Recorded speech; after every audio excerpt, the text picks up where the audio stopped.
Sejam todos bem-vindos ao programa Fé em Debate. É uma grande alegria poder estar com você nesse programa que tem por propósito ser uma verdadeira catequese, evangelização. Quanto mais conhecemos, mais amamos. O tema de hoje, sobre os dilemas bioéticos no início e no fim da vida. Nosso convidado é Padre Ricardo Roperes, diretor comunitário do Estúdio Teológico e membro do Comitê Ético de Pesquisa Humana da Universidade Federal do Paraná. Padre Ricardo, é um prazer tê-lo conosco. Bom dia, Padre Reginaldo. Prazer é tudo meu. Muito obrigado por este convite e me sinto muito feliz de estar aqui com vocês. Agradeço a você porque você está chegando de viagem, é professor, cuida de pessoas que estão apresentando TCC agora e obrigado por estar disponível para nos ajudar nesse programa de rádio. Claro, eu acho que é um momento importante de catequese e o nosso trabalho é esse, aprofundarmos os temas que são referentes à vida. E Padre Ricardo, tem aparecido muita pergunta. E perguntas que eu dizia, calma, nós no momento certo vamos fazer as perguntas. Padre Ricardo, o que é bioética? Então, Padre Reginaldo, bioética é uma ciência nova, digamos assim. Ela surgiu aí na década de 70.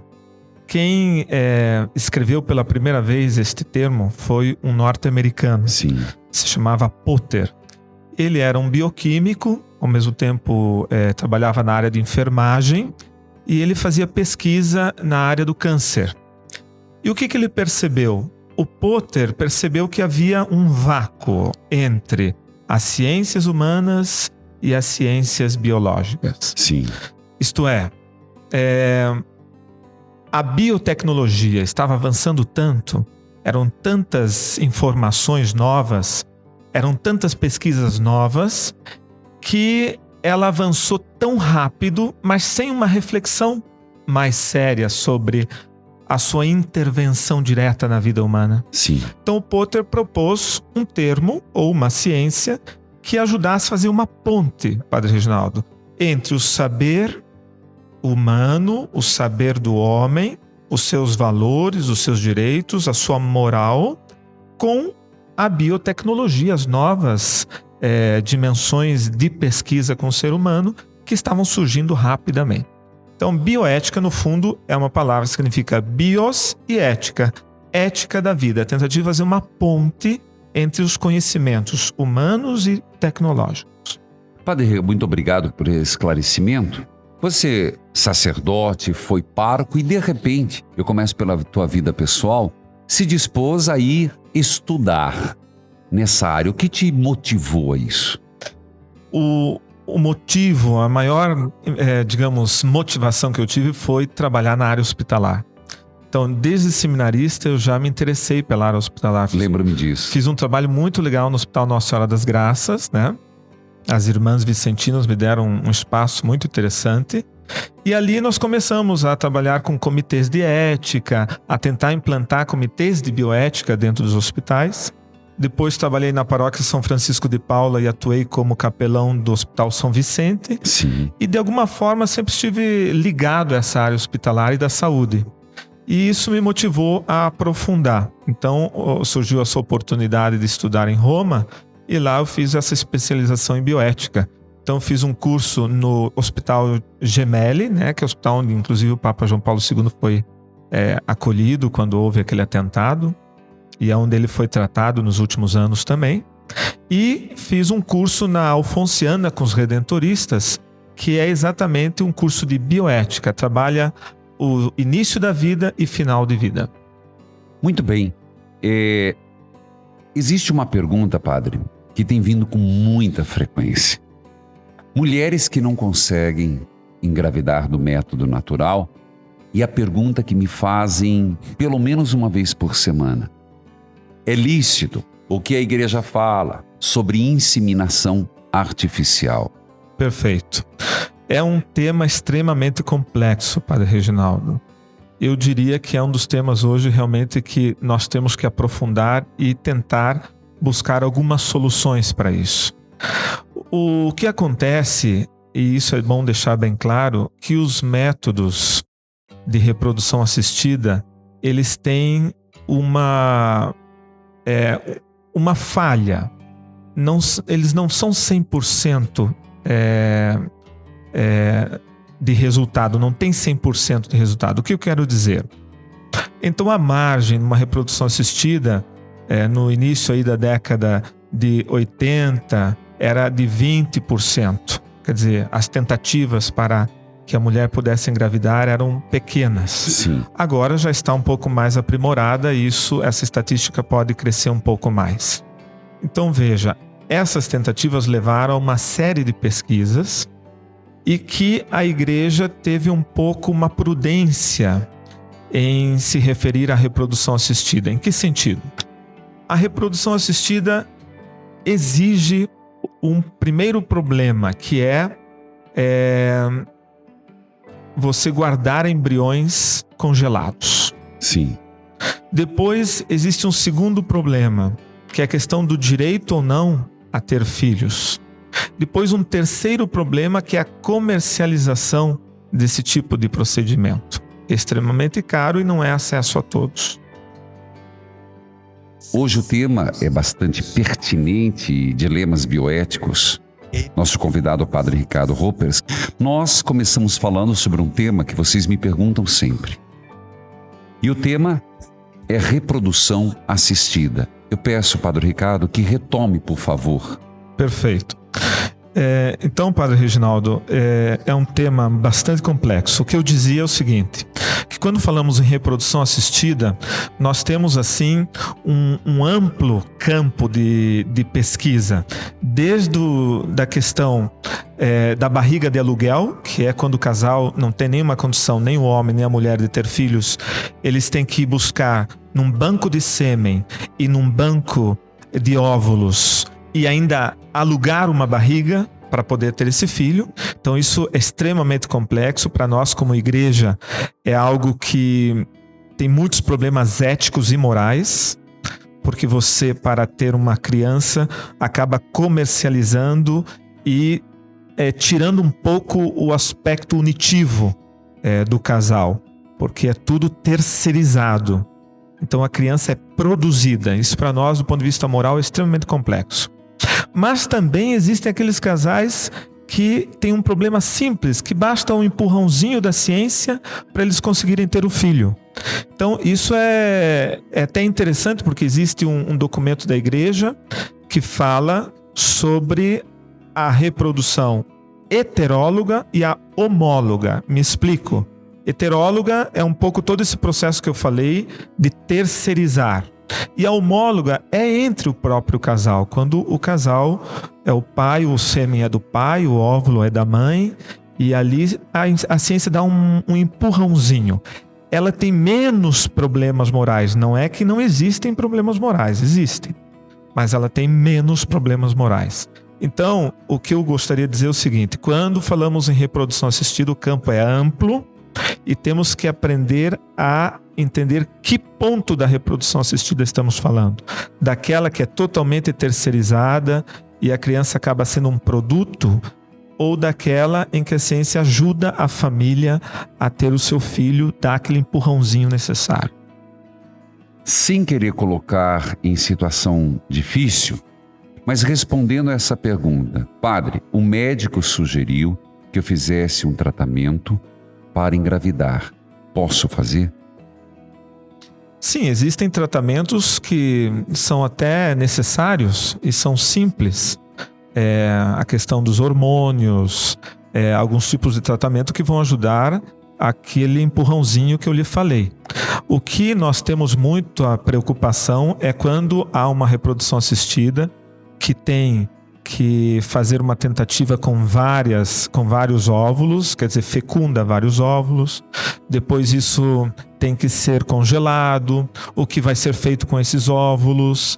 Então, as várias tentativas e a mulher não consegue engravidar, então há uma obsessão terapêutica em cima da reprodução assistida, há um desgaste enorme da mulher, porque ela recebe uma bomba de hormônios sobre o seu corpo, e isso tem consequências posteriores. Então, é nessa obsessão terapêutica que nós sempre pedimos que o casal esteja atento. Esses dias recebemos uma pergunta, e melhor você dizer, uma distinção entre fecundação do óvulo fora do corpo e aquela fecundação na trompa. Sim, a fecundação in vitro, que é chamada, que é fora do corpo. Então, se tira o sêmen, se tira o óvulo e ela é feita fora, in vitro, né? E existe aquela intratubária que se pega o sêmen do marido e então se injeta esse sêmen diretamente para ajudá-lo a encontrar o óvulo, que ele já está lá dentro. São técnicas, Padre Reginaldo. E quando você fala em reprodução assistida, você tem muitas técnicas. E existe uma técnica menos mal do que mais, porque o ouvinte está perguntando. Sim. E eu sei que segunda-feira as pessoas vão dizer, claro. Padre, resumindo, eu posso fazer a técnica intratubária? Então, o que nós estamos colocando e tentando ajudar os casais é mostrar a eles a questão moral que está por detrás da reprodução assistida. Padre Reginaldo, não é só a questão eu quero ter filho, como se fôssemos comprar ou um produto. A questão é se o casal realmente está disposto a isso, né? Então, filho não é um produto, acima de tudo, do ponto de vista moral, é um dom de Deus. Então, esse é um ponto que tem que estar bem claro para o casal. Segundo, tantas crianças que estão esperando nas filas de adoções, e que seria também uma possibilidade, porque se é filho de qualquer maneira, ele vai ser acolhido como filho na família. Então, no fundo, para nós, a reprodução assistida é um último patamar de outras possibilidades que existem, e que ao chegar nesse último patamar, se é realmente a última possibilidade, tem que tomar cuidado com os problemas morais que existem nas técnicas de reprodução assistida. Padre Ricardo, e uma mãe, um pai não se identificou, usar o cordão umbilical para salvar a vida de outro filho? Ou seja, olha a pergunta, engravidar para fazer uso do cordão placentário? Bom, são duas coisas diferentes que eu estou entendendo aí. Uma coisa é você ter um filho, você produzir um filho para ajudar num transplante ou em qualquer outro procedimento necessário para um filho que já está adoentado, digamos assim. Isso é uma coisa que não moralmente é um problema, não é correto, porque você ter um filho só como um produto, um remédio que você compra para o outro, já é um problema moral aí. Agora, o uso do cordão umbilical é uma coisa interessantíssima e se pode se usar. Hoje tem muitas pessoas que estão guardando o cordão umbilical, né, as proteínas que existem ali, as células tronco que existem ali, poderão ser úteis posteriormente. Isso não há nenhum problema. O cordão umbilical é usado, ele tem uma série de células tronco que são úteis e poderão vir a ser úteis futuramente. A questão seria meramente produzir para ser remédio. Exato. Eu acho que isso aí é um problema moral seríssimo. Ninguém pode produzir um outro filho para salvar. Quer dizer, é você querer coisificar a pessoa humana. Talvez vai chover no molhado, mas mais uma pergunta que acaba de chegar. E a questão de escolher o sexo do bebê na reprodução assistida? Então, como eu já falei, a reprodução assistida tem muitos problemas morais. E naturalmente que à medida que as técnicas vão se aprimorando, vai tendo possibilidades de você qualificar. Então, a grande pergunta que nós fazemos nós vamos ter depois futuramente os filhos produzidos, os filhos mais perfeitos e os filhos naturais menos perfeitos. Então, isso já gera um grande problema. Eu acho que se o casal está disposto a ter filho, seja menino, seja menina, é um dom de Deus, não tem que escolher o sexo do filho. Eu acho que isso já é um pouco um exagero do ponto de vista tecnológico. Filho é dom, tem que ser acolhido como ele é. A pergunta veio da Lorena. É ético a eutanásia programada, como vimos recentemente uma jovem que fez essa opção? naturalmente que do ponto de vista moral, não é ético, não é moral. Por quê? Vamos aqui tentar diferenciar algumas coisas. Então, existem alguns termos que é importante nós termos clareza. Eutanásia, distanásia, suicídio assistido e ortotanásia. E tem mais um termo que é interessante, se chama mistanásia, porém não é muito usado.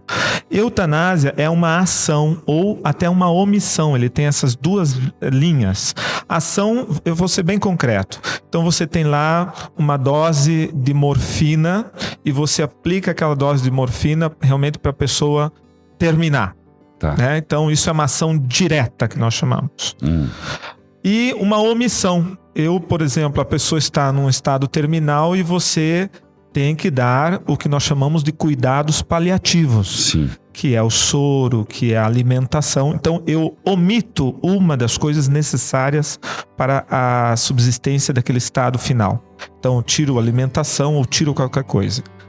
Então, são duas linhas da eutanásia. Uma ação direta ou uma omissão. Sim. Ou tira um medicamento, qualquer outra coisa que a pessoa precisa.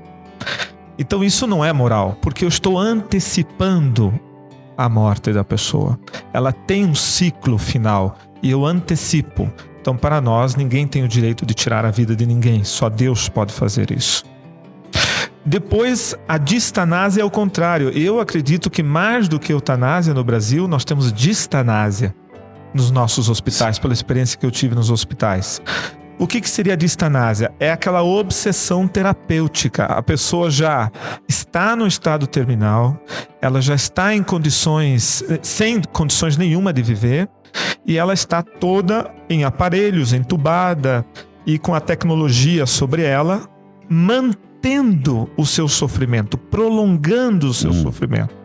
Então, distanásia é isso, é quando a tecnologia entra para prolongar uma vida que já deveria ter finalizado e ela não consegue finalizar porque a tecnologia não permite. Entendi. É uma obsessão terapêutica sobre o paciente, que esse é um grande problema nas nossas UTIs. Muitas pessoas estão ali já no estado terminal, final, e nós não deixamos elas morrerem. De um lado, a família movida pela emoção, e desculpa, falo eu, às vezes o hospital com interesse econômico. Claro. Eu só contando um caso aqui interessante, uma senhora uma vez chegou para mim, fui lá, o marido dela estava em casa, em estado terminal, com todos os cuidados paliativos, inclusive oxigênio, tudo muito bem cuidado, e ela estava sendo pressionada para os filhos para que ele fosse para o hospital, porque a respiração estava ficando cada vez mais complicada. E ela me perguntou, eu devo ou não devo levá-lo para o hospital? Então, e ela com 90, ele pergunta com 95, difícil, né? Então eu olhei para ela e disse, o que a senhora acha que é mais digno? O que ele gostaria? Como ele gostaria que fosse? E ela falou, o mais digno é que nós estejamos ao lado dele em casa, né? E de fato, se nós pensarmos bem, numa condição de estágio final, sem condições nenhuma de sobrevida, ter os cuidados paliativos ao lado da família é o maior presente que a pessoa pode ter, né? Do que você entrar numa UTI, ser entubado e saber quanto vai prolongar-se aquela situação. É muito mais doloroso. Antes de você passar para o próximo conceito, parece-me que o São João Paulo II fez essa opção de... Perfeito, Padre Reginaldo. Ele não queria obsessão terapêutica, né? Ele teve todos os cuidados paliativos e de fato morreu no próprio Vaticano, não foi para o hospital, porque era um desejo dele terminar naturalmente a vida dele, sem obsessão terapêutica, sem aparato tecnológico. Indo para outros conceitos, que é muito interessante, porque esclarece, são conceitos, mas que vai formando a consciência. Por favor, padre. Perfeito. O suicídio assistido já é um outro caso. Ele está dentro da questão do final de vida, mas não é nem eutanásia nem distanásia. Por que se chama suicídio assistido? Porque parte da própria pessoa. A pessoa deseja ela mesma antecipar. Lá na eutanásia é um terceiro que age ou omite em relação ao paciente. Sim. Não é o paciente que deseja. Aliás, o paciente às vezes está em estado de coma ou nem está mais consciente. Então alguém termina a vida dele antecipadamente. No suicídio assistido é a própria pessoa que quer terminar a sua vida. Sim. Um caso muito famoso foi aquele do Ramon, tem até um filme interessante, quem quiser assistir, que é Mar Adentro, Sim. que é a história de Ramon Pietro, que ele ficou tetraplégico Sim. e pediu o suicídio assistido, mas como era proibido na Espanha, ele não pôde fazê-lo, até que alguém, um amigo dele, uma amiga dele, fez e ele conseguiu finalizar a vida dele com uma dose de um veneno que ele tomou. Então isso nos mostra o quê? Que o suicídio assistido é a própria pessoa definindo a hora que ela quer morrer. É um suicídio, já diz a palavra, o que já não é correto. E assistido, porque às vezes a pessoa ela sozinha não pode fazê-lo. Ela precisa de ajuda, uma assistência de outros, de terceiros. No caso do Ramon, ele é tetraplégico. Então ele não tinha condição de fazer, de tirar sua vida. Então alguém colocou o copo, colocou o canudinho do lado dele, então ele pôde alcançar o canudinho e tomar o medicamento. Então por isso que foi assistido. Alguém ajudou ele a tirar a sua vida. Ou nesses outros casos em que a pessoa num determinada cidade, como foi no caso desta moça, ela teve que se mudar para Oregon e lá era permitida a medicação, a venda da medicação. Então lá ela pôde decidir o dia que ela ia morrer e tomou o medicamento e veio a falecer. Então é a própria pessoa antecipando a vida. É um tipo de eutanásia, poderíamos dizer? Sim, do ponto de vista que se antecipa a morte, mas não é eutanásia porque não é um terceiro que está fazendo, mas é a própria pessoa que faz para ela. Ortotanásia. Ortotanásia é a proposta da igreja, é muito importante dizer isso. O que é a ortotanásia? É a morte digna, correta, no seu tempo certo, na sua dignidade, no seu respeito ao final desse processo, que é um final que todos nós vamos ter um final. Sim. E esse final tem que ter dignidade. Então, ortotanásia seria o termo correto para dizermos uma morte com dignidade. Certo. E você usou uma outra palavra que é mistanásia. O Léo Pessini trabalha muito esse termo, Padre Reginaldo, e eu acho que é interessante porque poderíamos até debater isso futuramente. São aquelas mortes sociais. Aquela morte que foi antecipada por problemas sociais. Acidentes de trânsito, por exemplo, é um tipo de mistanásia. Crianças que morrem de fome é um tipo de mistanásia. Não era o momento delas morrerem. Sim. Elas estão morrendo por uma falta de condição social, de um apoio social ou de estrutura social que pudesse mantê-las. Então, a mistanásia seria aquelas mortes antecipadas por problemas sociais. Bom, você vê que o programa está sendo uma pérola. A presença do Padre Ricardo, que eu tanto desejei e hoje se concretizou, está sendo maravilhosa. Padre Ricardo, a Edeusi Maria Simão, eu não vou dizer o sobrenome final que pode identificar, nem a cidade. Bênção, Padre. Meu irmão estava desenganado, se alimentava por sonda. A esposa e filhos optaram por deixá-lo sem alimentação. Ficou na casa dias, sem alimento. Eu não aceitava vê-lo sem alimento, sofri muito. Qual seria o certo? Então, vamos aqui realmente pensar que este é um caso em que o procedimento foi totalmente inadequado, Padre Reginaldo. Veja, se já estava em estado terminal, se já estava desenganado, como ela está colocando o termo, então, o que é a dignidade da pessoa nesse momento? Cuidar para que ela possa finalizar bem esse processo, se está desenganado já. Agora, você tirar um dos principais, digamos, mantenedores da dignidade, que é alimento, água e cuidados de limpeza que o paciente precisa ter, é no mínimo desumano, né? Sim. Eu não sei aí o que foi que motivou exatamente esse caso, não podemos aqui também julgar nada.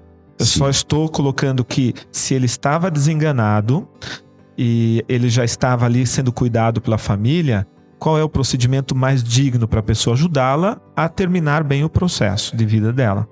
Então, com boa alimentação, com bons cuidados e com o amparo e o carinho da família. Qualquer uma dessas coisas que sejam tiradas torna o processo desumano e é um tipo de eutanásia, porque é aquilo que nós chamamos de omissão das necessidades básicas do ser humano. Padre Ricardo, a Ana Cristina, olha o que ela diz. Programa Fé em Debate. Sou católica. Quero ser médica. Como meio de servir a Deus e ao próximo. Porém, eu tenho problemas com a utilização de animais no ensino da medicina. O que a igreja diz sobre isso? Grata. Ana Cristina, eu dou maior apoio. Nós precisamos de médicos que tenham princípios e que isso já é demonstrado através desse seu carinho ou dessa sua preocupação em relação aos animais. De fato, durante todo o tempo de pesquisa, nós vimos que há uma certa injustiça em relação ao uso de animais. Porém, isso já está melhorando muito. O que eu tenho para dizer para você, Ana Cristina, é o seguinte: a maioria das grandes universidades já tem comitês de ética com pesquisa em animais. Eu faço parte de um comitê de ética com pesquisa em seres humanos. Mas já existem nas universidades os comitês de ética em pesquisa com animais, isto é, como se pode usar animais de modo adequado, justo, correto, sem ferir a dignidade dessas criaturas, que são criaturas de Deus. Verdade. Então, vai firme, estuda e entra nesses comitês e ajuda, inclusive, a melhorar esses comitês no uso de pesquisa com essas criaturas, com esses animais. Padre Ricardo, veio uma pergunta que eu não posso fugir, porque provavelmente veio de alguém da área. A distinção entre embrião e feto? Ah, perfeito. Isso é muito importante. Sim e não. Vamos aqui colocar duas questões. Sim, por quê? Porque desde o momento da fecundação até o final da nossa vida, até o nosso último respiro, somos pessoas humanas. Sim. Nós somos corpo e alma, uma única coisa.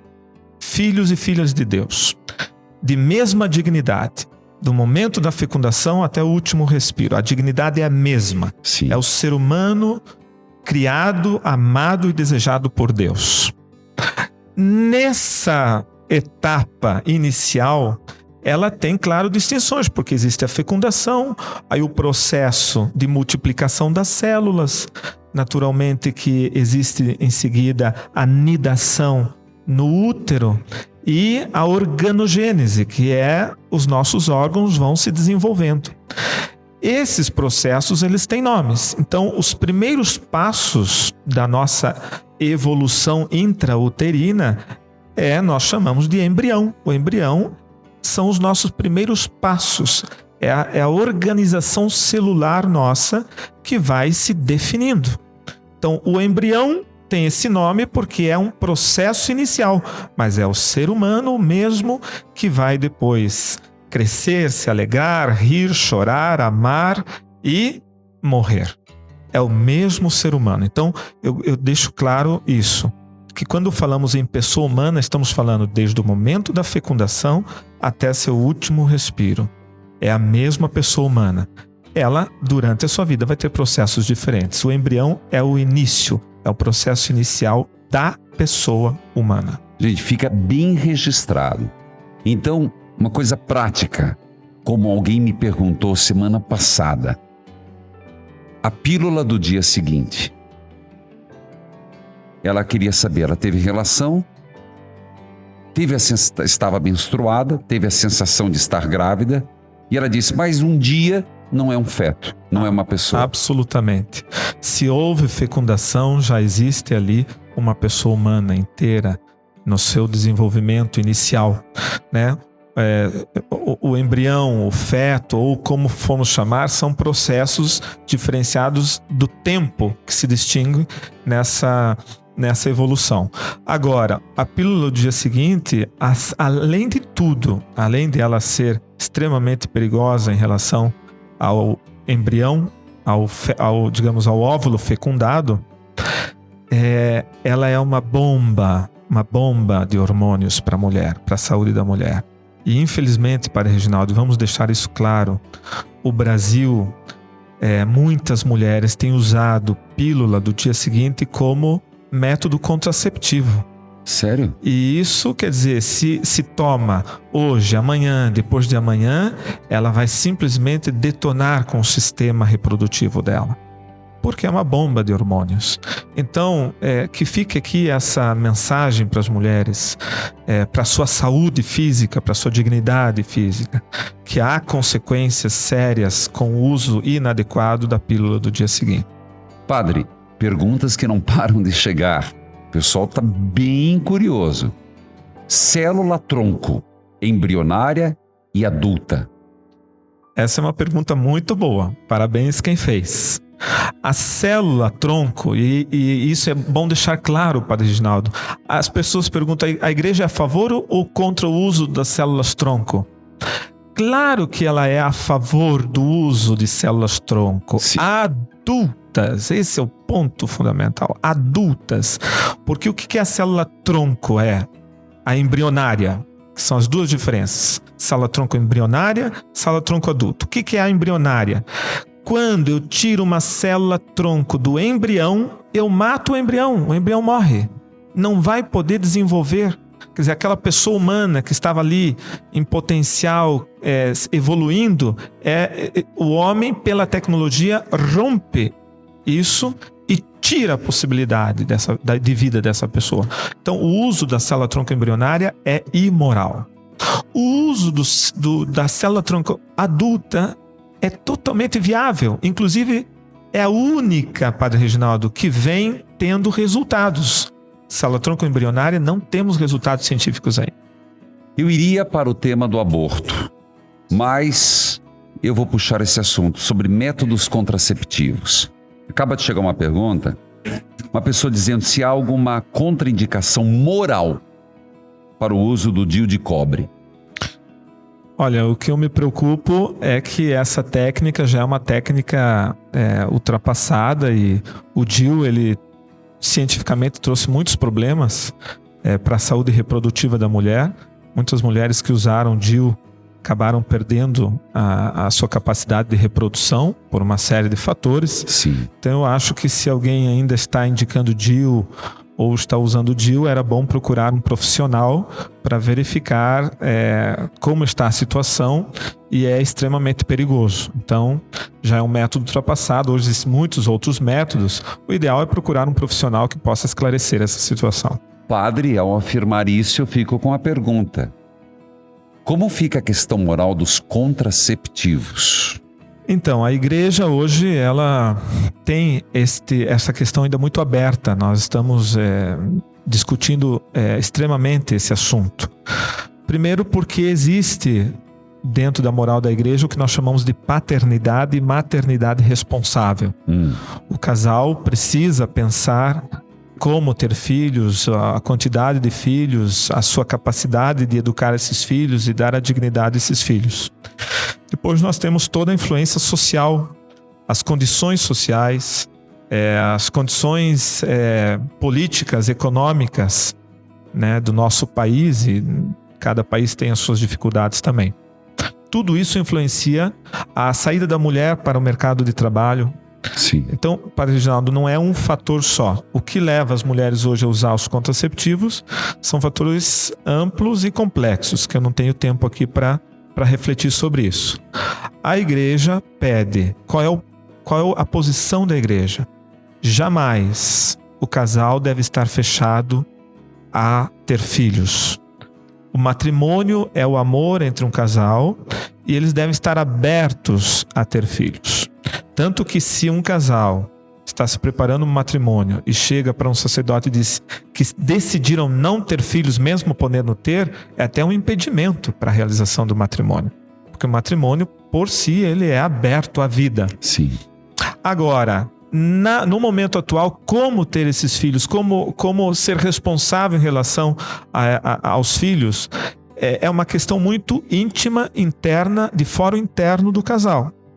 O que nós temos tentado refletir com os casais é exatamente como eles podem decidir moralmente do uso dos contraceptivos ou não. Todos os contraceptivos têm problemas, nenhum é 100% seguro. Eu acho que é importante, então, a moral estar conversando com a ciência em relação às consequências do uso de contraceptivos por um longo tempo também, em relação à saúde reprodutiva da mulher. E temos que estar aberto a entender a realidade das mulheres, dos casais, das famílias dentro do contexto atual. E um casal... Não é algo que está totalmente fechado. Assim como o Bento XVI nos pediu para refletirmos sobre o uso dos preservativos, que é um problema sério também, que é um tipo de contraceptivo, porque o preservativo é ao mesmo tempo profilático e ao mesmo tempo contraceptivo. Então aí há um problema sério. Questão do mal menor. Exato. E o uso dos contraceptivos nós não podemos colocar isso debaixo do tapete. Quantas mulheres católicas, fiéis, corretas na sua fé, que buscam uma maternidade responsável, usam contraceptivos hoje nas nossas paróquias? Milhares. Então não podemos colocar isso debaixo do tapete. Agora, como isso moralmente deve ser aprimorado e refletido, então eu acho que é uma coisa em aberto ainda. Laqueadura, vasectomia? Não, moralmente não é correto. Por quê? Porque isso rompe qualquer possibilidade de reprodução. E já vimos vários casos que a mulher fez a laqueadura, acabou perdendo os filhos ou foi para um segundo ou terceiro casamento e daí não podia ter mais filhos. Então ela se arrependeu e depois, para fazer a reversão, é caro, difícil e às vezes até impossível. Então, tanto do ponto de vista do homem e da mulher, é algo extremamente radical. Aí entra, no ponto de vista moral, na mutilação, que seria um outro termo, um outro tipo de debate que nós teríamos que fazer. Padre Ricardo, eu vou deixar eu peço a sua resposta, por mais que toda a argumentação, volto a dizer, se o senhor puder, faremos no Evangeliza Show. O Padre Ricardo, veio a pergunta, é contra a legalização do aborto? Totalmente contra. Eu acho que um país que precisa matar suas crianças para resolver os seus problemas sociais, é um país que está fadado ao fracasso. Já que as crianças, os seres, são os mais vulneráveis, são os que mais necessitam de cuidado e de proteção. Então eu sou totalmente a favor de que a criança tenha o direito, a favor do Estatuto do Embrião, Estatuto da Criança, que ela seja defendida desde a fecundação até os seus primeiros anos, porque isso demonstra uma maturidade social e uma responsabilidade sobre o futuro da nossa vida, inclusive da nossa humanidade. Padre Ricardo Robles, obrigado pela sua presença.